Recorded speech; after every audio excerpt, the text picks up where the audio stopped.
At the beginning of the movie, we see a demonic creature that was first summoned to Earth in 1944. The creature was destined to wage war and bring chaos. However, this child of hell was soon rescued by kind men who taught him about righteousness and honor. Sometime later, the demonic entity, soon to be known as HellBoy, was surrounded by scientists and researchers. HellBoy, who was initially a demon summoned by the Nazis to help take over the world, quickly changed his course of life with the help of the Allied forces and Professor Trevor Broom Bruttenholm. Later on, several government agencies included HellBoy as a member of the Bureau for Paranormal Research and Defense, also known as the BRPD. This adventurous yet secretive group was initially assembled to take care of ghosts, ghouls, and everything else that could bring otherworldly dangers to Earth. With time, HellBoy grew from a child into a young adult who is now considered the world's greatest paranormal investigator. Traveling with the BPRD and his close companions, HellBoy has made it his life's goal to avoid his destiny of destruction and fight against the supernatural threats that intend to harm our world. Moving forward, the movie opens in a dark, sewer-like area. HellBoy seems to be stuck in there, possibly looking for something.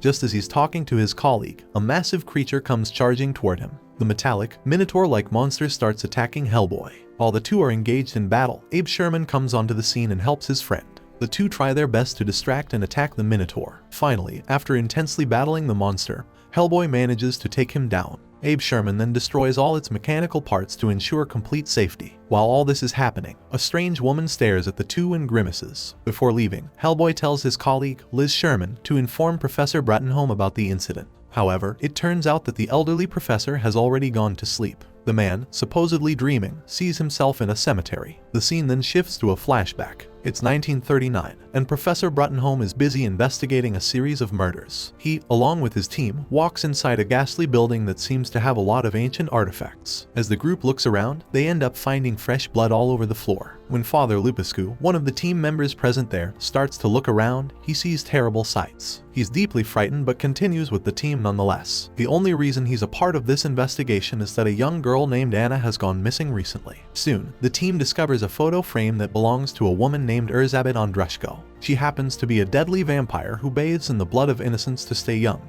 Professor Broom and his team suspect that she's responsible for all the recent murders. Long ago, Andrushko sold her soul to the Queen of Witches, who's also known as the goddess Hecate. As the team continues to investigate, they realize that the vampire is also responsible for the kidnappings. Soon after, the search party finds Anna. However, they quickly realize that all the blood from her body has been sucked out. Right at the moment, the local priest, who is also Anna's fiancé, angrily confronts Erzabet in her castle. Sadly, this doesn't end well because all the members of the party are then horribly eliminated. The only one to survive is Bruttenholm, which means that he must now face the vampire alone. Having no other option left, the professor tricks her into the sunlight, effectively destroying her. Soon after, Erzabet's ashes swirl back into the castle and find sanctuary in her Iron Maiden. The scene then shifts back to the present day, with Professor Bruttenholm finally waking up. Now quite old, the professor tries to shake off his dream and proceed with his daily errands. He looks into the mirror, and much to his surprise, he sees Erzabet behind him. However, when he looks back, there's simply no one there. Before he can even comprehend anything, HellBoy walks into the room and summons the professor for breakfast. Later, when everyone is present in the living room,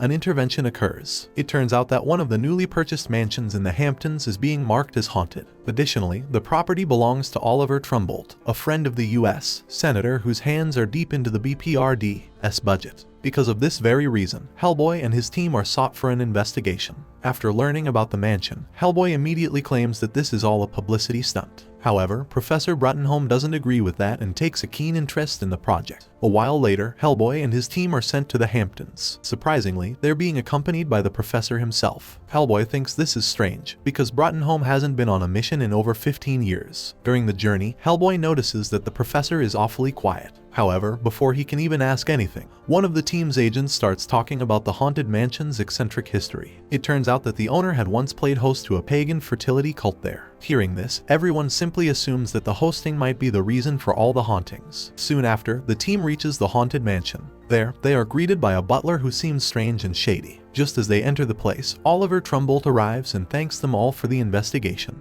While all this is happening, several lurking spirits stare at the newcomers. It appears as though there are a massive number of spirits and ghosts residing in the building. After observing Trumbolt, HellBoy claims that there's no spirit or ghost in the mansion. However, the professor is adamant that there's something weird going on in the place. Later, Liz and Sydney set up various apparatuses all over the mansion for any weird sightings. During this time, Sydney witnesses many eerie things, like doors spontaneously closing and statues crying. However, despite all this, Liz still doesn't believe him. She thinks that it's all part of Trumbolt's publicity stunt. Just as the sun sets, even more creepy things start happening around the mansion. Liz finally ends up seeing the bloody ghost of an Eastern European woman. Meanwhile, Abe witnesses the temperature suddenly dropping with multiple handprints on the windows. This is enough for the team to understand that the mansion is truly haunted. Even HellBoy ends up seeing multiple apparitions, which ultimately debunk his suspicions. After confirming that there's something really terrible going on in the house, all the members present are alerted. Finally, when night falls, several ghostly apparitions gather together and proceed to walk toward the professor, seemingly asking for help. It turns out that these dozens of spirits are actually Erzabet's former victims. Excited that he may have found a gold mine, Trumbolt starts talking about how he's going to be rich. Right at that moment, the professor warns him, saying Erzabet is truly dangerous. He then claims that someone might be trying to bring her back. That might be the reason why all spirits are so frightened. Soon after, the team starts investigating all of the mansion's artifacts. They're all really strange, which Trumbolt seems to love. Just then, an old man brings in the wax statue of Erzabet. When Bruttenholm initially notices the man, he thinks that he looks quite familiar. However, he can't seem to place a finger on who the poor man might be. The scene then shifts to a flashback where two old witches seem to be reviving Erzabet. While doing so, they come across Anna. After seeing the beautiful girl, they giggle in excitement and lure her right into Erzabet's hands. A while later, Anna is brutally murdered by the ruthless vampire. But before committing the crime, Erzabet learns that Bruttenholm is coming to investigate her whereabouts. This gives her an idea of what's to come, so she tries her hardest to prevent it. Back in the present, Trumbolt can be seen sleeping peacefully. Suddenly, he awakens in the middle of the night to see massive wolves in front of him. The smug businessman then gets brutally attacked. Meanwhile, HellBoy and Sydney locate the old man from before. When the two try to investigate him, they notice that he's covered in blood. Suspecting that something is wrong, Leech uses his metal detecting ability to find a secret passageway through the house's cellar. This leads them straight to Trumbolt's body, which is now completely drained of blood. Now alert, HellBoy starts to threaten the old man. At that moment, Professor Bruttenholm arrives and claims that the old man is none other than Father Lupescu, who had previously helped him in 1939. When Bruttenholm inquires more about Erzabet with the priest, he comes to find out that she's being revived once again. At this point, the team ends up discovering Trumbolt's blood collected in a bathtub, apparently for Erzabet's revival. Now that the secret has been unveiled, Bruttenholm thanks Lupescu and proceeds to plan their attack strategy. However, this doesn't end well for the priest, who gets turned into a werewolf by Erzabet's witches. They claim that this is the price he has to pay for betraying the vampire priestess. Meanwhile, just as the team is walking, they get attacked by Father Lupescu, who is now fully transformed into a werewolf. An intense fight breaks out. HellBoy and Abe start battling the werewolf while Bruttenholm and Liz head for the gardens to stop Hecate and Erzabet's witches from summoning her back from the eternal sleep. During the fight, Abe is knocked out and taken by the witches for experimentation. On the other hand, HellBoy continues fighting the werewolf, ultimately eliminating it. Back in the forest, Liz and Bruttenholm start looking around for any kind of clue. However, while doing so, they get attacked by several demonic wolves. This is all being done to delay them from stopping the ritual. The two somehow manage to get rid of the wolves. After that, they immediately run towards the ritual site and are devastated to learn that Erzabet has been revived. Much to their dismay, they get attacked by a restored yet withered Erzabet, who easily knocks Liz out. The vampire is about to attack Bruttenholm, but that's when HellBoy enters the scene. After an intense brawl, Erzabet starts worshipping Hecate, who ultimately beats HellBoy through a hole in the courtyard.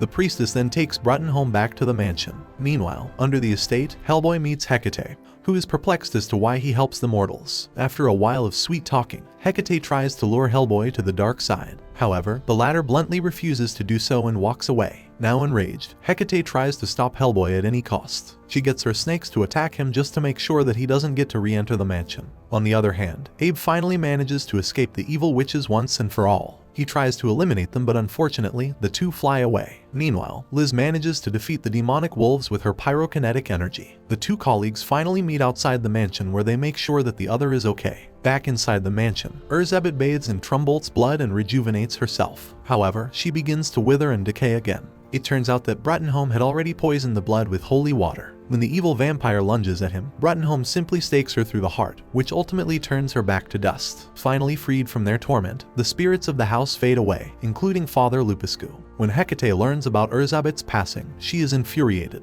Angered, she possesses the Iron Maiden, reshapes it into a semblance of her true form, and brutally attacks HellBoy. The two intensely battle for a while until Abe, Liz, and Sydney arrives on the scene. They somehow manage to save the professor from the chaos. However, even all of them combined aren't enough to stop the goddess. Finally, a badly wounded HellBoy realizes that Hecate's weakness is actually the sun. Now more confident than ever, he lures the goddess outside, forcing her back into the darkness of her own realm. Defeated, the movie concludes with HellBoy healing from his wounds while the professor stays by his side and looks after him.